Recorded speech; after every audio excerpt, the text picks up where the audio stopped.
All right, hello and welcome. My name is Michael Jobity, and I will be hosting this live stream today, as well as the award ceremony on the 25th to 26th of November. Welcome to the 4th edition of the Miraband UK Film Awards, powered by the Miraband Company and founded by our festival director, Jay Manari.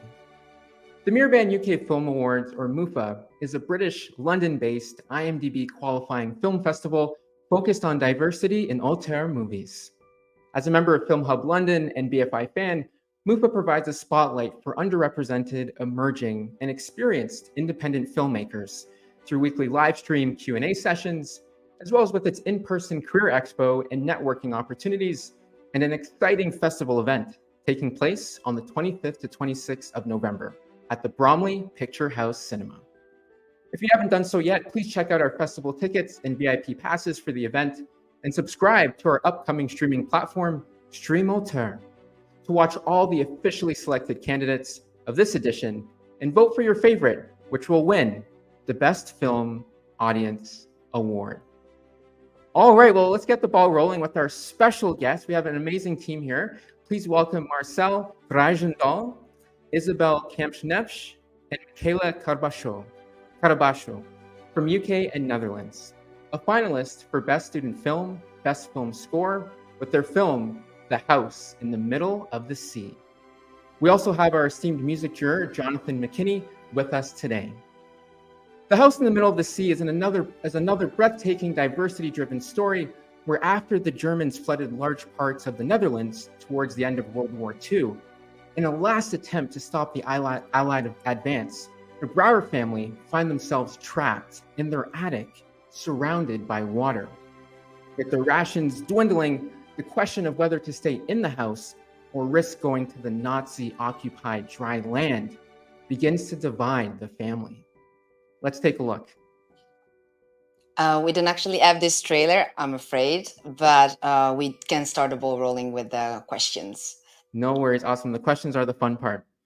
So Marcel and Micaela and Isabel, it is a pleasure to have you on the live stream today. For the audience listening, you have all accomplished so much. Marcel, you've always had a fascination with film, starting when you were 12 years old and taped 3 green towels together to make a green screen. That's such an awesome visual. That's like a great upcoming story.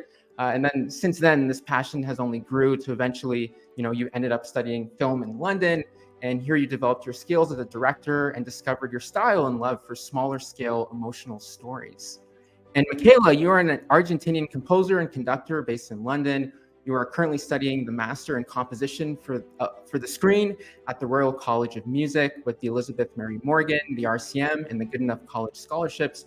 Your music has won awards for both original soundtrack at international film festivals and was premiered and recorded in Argentina, Vienna, London, Los Angeles, and more. You have also composed music for several films, plays, video games, classical music. And for instance, you recorded music for Dubussel, which has gone on to win many awards. Congratulations on everyone's successes here today, and welcome to the live stream. How's everyone doing today? Doing very good, thank you. So happy to have you on. So obviously we have a lot of members here. I'll start with Marcel. For this film specifically, I saw you mention that this film is based on the stories of your grandmother who actually lived through the floodings depicted in the film. I was curious to what motivated you to tell the story, and how was the process of kind of like gathering that information to bring your family's experience to life? Well, my grandmother has always been a great storyteller, and she loves telling us the stories of old, how the family used to be and how they used to live. and she is also a very emotional storyteller. And I think maybe that's where I also discovered my love for story, because the way she tells it, it's so heartwarming, but it can also break your heart. And I was actually looking for a subject for my third year film of university, and we were visiting my grandmother, and somehow this topic came up, and she started telling it, and she just broke down in tears, and it was just this beautiful but heartbreaking story. And she was just so happy to share it with us, that to see what, like, after all this pain, that she created this beautiful family. And I was like, this is such a beautiful story, and I think that it's a very overlooked part of history. So I think it's important to tell these kinds of stories, especially to remember that when there's a war, there's always this part that's left behind that people don't really think about. And I think it's important to highlight that as well. And my grandmother and her sister are actually still alive. They're Nice. they're 93, so they're getting old, but Congrats. Yeah. so I set up a camera in the corner of the room, and I asked them how everything went down, and they just talked for 2 hours straight. And so that was like the emotional core of it. But then also I had to do lots of fact finding and dig through archives and contact all these historical foundations to get a clearer picture of what like actually happened. So I think that was the two parts of it, like the emotional part which was the interviews, and the actual fact finding, which was just lots of digging through archives and lots of old documents. Wow. I would immediately actually involve John. I'd love to hear your question for Micaela, since this film is also a finalist for Best Film Score. So yes, I was wondering, Micaela, about your inspiration. So some of the composers that have inspired you before. That's what I was wondering about. Hi, Sean. Nice to meet you.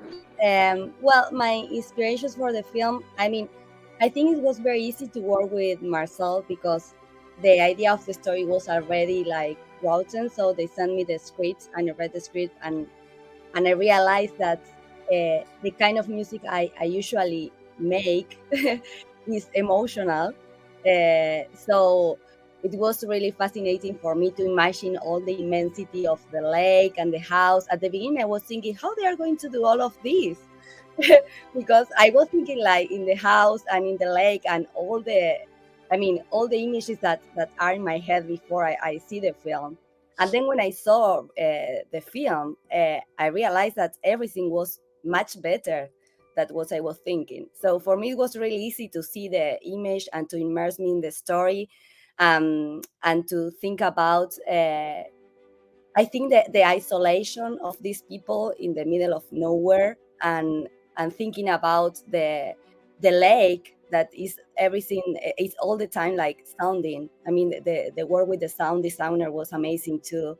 So I could listen the sound of the lake, I could listen the sound of the silence in almost all the movie. And that was my friend's inspiration, to think about what these people is feeling there. So and the concept of it has to be emotional, that is what Marcel and the team told me. And so I tried to think about this sound of silence that the lake generates. And then I took like the idea of maybe involve a soloist. That is why I used the cello. That I could record live, because I always think that if you are going to use someone that play alone, it's better to involve the emotions of the cellist. So I told the cellist when I recorded what was happening, to have the idea, and she was very involved of the story too. So it was like a teamwork, and I really enjoy a lot working with this film. That's amazing. It's so nice hearing that, creative process. And because that's one of the questions I had, is like, do you start with chord progressions, or do you start with, an instrument? So hearing like the cello and the importance of silence, I think it helped, amplify that emotion in the film.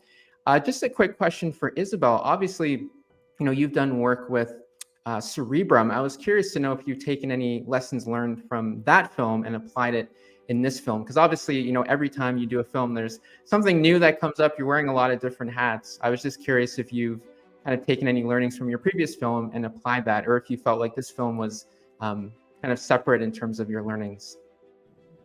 I think, like, especially in the place I am now in the after university, this film was such an experience, and it really put me in a position where I had to leave my comfort zone as a producer.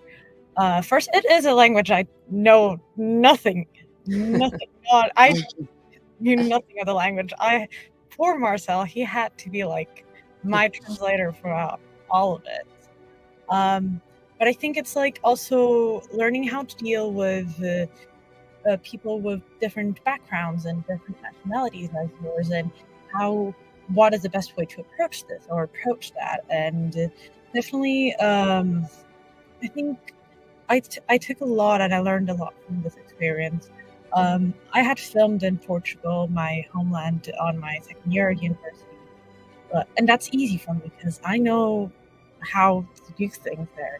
But I had to learn how to take equipment from the UK to the Netherlands post-Brexit, which really put me in quite a few interesting positions and challenges, which I think altogether all of us as a team were able to accomplish. I think I learned quite a lot, and it is really rewarding knowing that the little things you do along the way make something wonderful. Right. I actually want to jump in now with a question, which is more related. First of all, how did you know each other? Were you all in the same school, or it happened? How was the connection basically between Marcel, you, and Micaela, and you and Isabel? Well, Isabel and we went to the same course. Mm-hmm. So we've known each other since first year, but we hadn't worked together on a project yet until this project. So that was really exciting. And our university, Middlesex University, actually did a collaboration with the Royal College of Music that like we did speed dating in a way. So we pitched our project, and then composers from the Royal College of Music could send in pitches to projects that they liked, and that's how we kind of got to know Micaela. Right. And with Isabel, is it same, or was it external connection? No, we went to the same classes together. We were university colleagues. So Oh, okay. It was pretty much Marcel one day grabbed me and said, "I want to talk to you about the story," and he kind of like, I said, yes, I love the story. Yes, I'll work with you. It was that way. He approached me towards the end of the second year and said, "I want to work with you next year. This is my story," and that's how we started working together for this project. I have to praise actually the team, because when we watch films, and we watch tons of films for selection, I never distinguish between students and normal straightforward category. So for me, I watched the film as a period drama, as a war film, and then at the end I realized it was a student film, and it didn't look like it at all. So it was really congrats, because it achieved equals, if not best in some cases, to people that were just working independently. I'm talking in general with all the editions we did, not just this one. It happens sometimes that we do receive student films that are not looking student films at all. So really congratulations, because it showed it was a professional work. Thank you. Thank you. Yeah, that's so amazing, and it's cool hearing your stories of how you met. It's kind of like putting the power team together, right? Like the origin stories, because it's come together to create such an amazing final film, and you see all the moving parts, everyone adding in their own talents to contribute to this wider story that's being told on a global scale. We are approaching towards the end of the live stream, so before I jump into that, I'm not sure, John, did you have any final questions, or are you happy with yeah, with everything that we chatted about previously. Jonathan, you need to unmute. Can you hear us? Yep. So Michael was asking if you have any final questions for our team. No, I'm good. Thank you. Okay. Awesome. Cool. No, thanks so much, John. Really appreciate it. But yeah, with that, we're towards the end of the live stream now. I just want to give a special thanks to Marcel, Isabel, Micaela, and Jonathan for all coming on and sharing your experience. I'm sure you've inspired so many listeners and maybe aspiring, students right now who want to create their own film and are trying to, create their own team to build a next film. So very inspiring, and congratulations again on The House in the Middle of the Sea. And special thanks to John for joining us as well and for his questions, and Jay as well. So with that, I'd like to mention some quick reminders for the audience. All shortlisted candidates will be available on our streaming platform from the 25th of October until the 3rd of December, and you can vote for your favorite to win the Best Film Audience Award. How do you do this? Well, you visit the MUFA website, click on Films and Streaming, and subscribe to streamauteur.com. When the platform goes live, you'll be able to vote for the video that you want to win. As I mentioned earlier, the awards ceremony will take place at the Bromley Picture House Cinema on the 25th to 26th of November. And don't forget about our exciting Career Expo and networking opportunities. And how do you get your tickets? Well, you go to mirrorbanukfilmawards.co.uk. Thank you again to Marcel, Micaela, Jonathan, and Isabel, and Jay Minari, our festival director. Thank you, Michael. Thank you, everyone. Lovely to meeting you. I'll see you hopefully in person at the festival.